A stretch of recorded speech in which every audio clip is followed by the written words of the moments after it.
Nung sinabi po nila na talagang ganito ang itataas, 120%, did we take their statement as gospel truth right away? Mr. Chair, how it is it's a deregulated industry. So ang monitoring ng DOE lang yung ginagawa niya on checking what their prices as. Yes, sir. It is within the range na kinakalculate din ng DOE, Mr. Chair. Siya ngayon po ang presyo ng diesel is 120.95 average po from 55 pesos pre-crisis level. Ibig sabihin tumaas po ng 120%. Bakit po kaya? The increase is basically because we are an importing country. We don't have any refinery. We don't have indigenous resources. Very, very minute lang.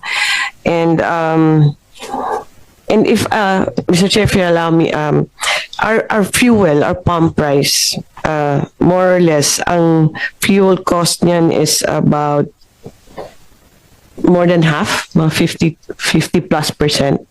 Tapos meron kang logistics, ang margin ng companies, pero our tax is about 25%, Mr. Chair. Hindi, alam po natin yun, ma'am. Ang tinatanong ko, bakit po 120% ang itinaas? Ano po ang explanation? Mr. Chair, the upward push is because of the cost, the price of fuel, Mr. Chair, and because there's a increase in price of fuel, and then there's uncertainty in the infrastructure of the oil industry internationally.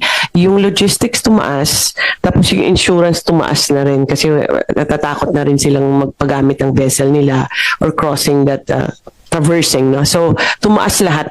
That's a component, all the logistics, insurance, mga lahat po, Mr. Chair.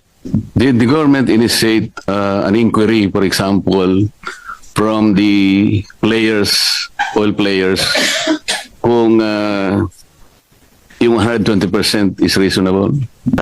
We have talked to the oil companies, and we constantly monitor their prices and also the international prices, and also all the trend on the logistics and insurance. Tumataas talaga, and it within range naman yung increase ng pump prices natin.